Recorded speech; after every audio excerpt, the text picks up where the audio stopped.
আসসালামুয়ালাইকুম। আমার নাম আইরা ইসলাম। আমি মোবাইলে আসক্তির উপর একটি গল্প বলবো। একটি মেয়ে মোবাইলে আসক্ত ছিল, শত চেষ্টার পরেও। তখন কেউ তাকে মোবাইল থেকে দূরে রাখতে পারছিল না। তখন তাকে আদালতে আনা হলো।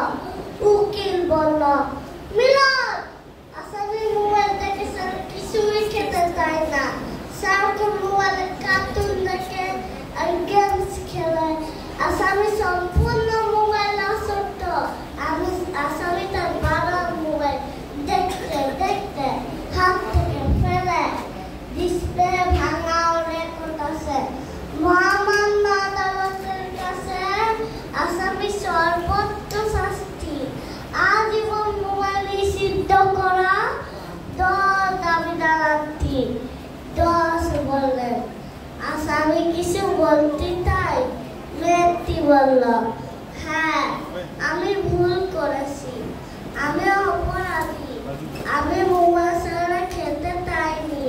কিন্তু মোবাইল ছাড়া খেতে চাইনি বলে কেউ তো আমাকে আদর করে গল্প করে খালি তো আমাকেও মোবাইলে বলেছে, আমিও বলেছি। এখন মোবাইল ছাড়া খেতে ইচ্ছা করে না। বললেন, তুমি তো গেমও খেলো। মেয়েটি বলল, আমার তো খেলতে ইচ্ছা করে, কেউ তো আমার কাছে খেলে না, খেলতেও নিয়ে যায় না। এখন আমি কি করব? গল্প থেকে শিক্ষা। সন্তানকে দোষ দেওয়ার আগে নিজেকে প্রশ্ন করুন, আপনি তাকে কতটা সময় দিতেন?